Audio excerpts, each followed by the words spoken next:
to the interest test. In this video we will learn how to solve this question, and the question is the extension of plasma membrane in prokaryotic cell is option A mesosome, option B haploid, option C ribosome, option D none of these. तो देखो सबसे पहले prokaryotes का मतलब क्या होता है। देखो प्रोकैरियोट दो तरह के हम सेल्स होते हैं ना, एक प्रोकैरियोटिक सेल होता है और एक यूकैरियोटिक सेल होता है। प्रोकैरियोटिक सेल्स का मतलब विच लैक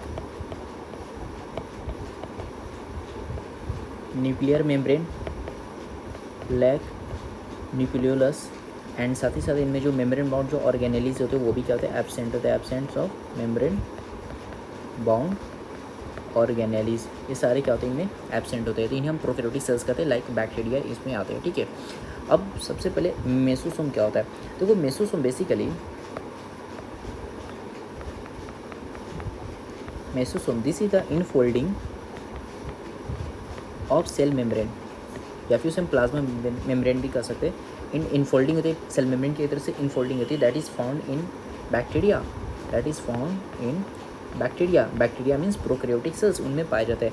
अब ये मेसोसोम जो होते हैं ना, ये दो तरह के होते हैं, सेंट्रल एंड पेरिफेरल मेसोसोम होते हैं। ठीक है, तो जो हमारा पेरिफेरल मेसोसोम होता है ना, ये किस में हेल्प करता है, oxidative phosphorylation, that is mitochondria का फंक्शन परफॉर्म करता है। ऑक्सीडेटिव फॉस्फोराइलेशन में हेल्प करता है। वाइल जो हमारा सेंट्रल होता है, ये जो जेनेटिक मटेरियल न्यूक्लियोइड होता है उसके कांटेक्ट में होगा, इसका मतलब कि सेल डिवीज़न में, रेप्लिकेशन में, इन सब में ये हेल्प करता है। ठीक है, तो ये मेसोसोम के बारे में। हैप्लॉइड का मतलब क्या होता है, सिंगल सेट ऑफ क्रोमोसोम। अगर हम देखिए, हम जो ह्यूमंस की बात करेंगे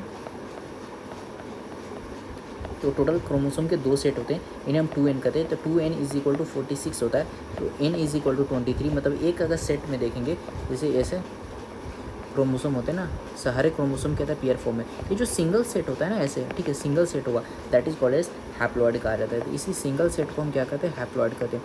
तो single set of chromosome that is called as haploid कहते हैं। ठीक है, नेक्स्ट राइबोसोम के बारे में कह रहे हैं। तो देखो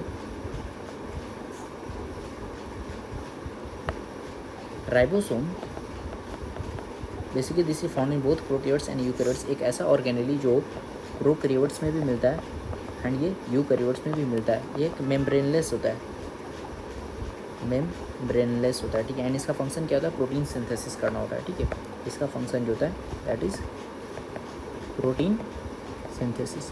प्रोकैरियोट्स में 70s टाइप का होता है एंड यूकैरियोट्स में मेनली 80s टाइप का होता है।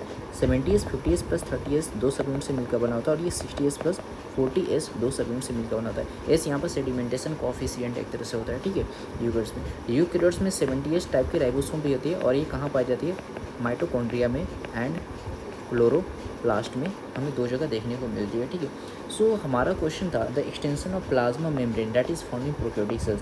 एंड जो प्रोकैरियोटिक सेल्स में जो सेल मेम्ब्रेन की जो इनफोल्डिंग है, बैक्टीरिया में जो इनफोल्डिंग है, तो उसमें क्या करें, मेसोसोम करें। मेसोसोम का फंक्शन क्या था, ऑक्सीडेटिव फॉस्फोराइलेशन, साथ ही साथ सेल डिवीजन, रेप्लिकेशन में भी हेल्प करता है। सो जो हमारा करेक्ट ऑप्शन होगा that is option number A, mesosome. Thank you for watching this video. If visiting our platform interest test.online for such interesting videos.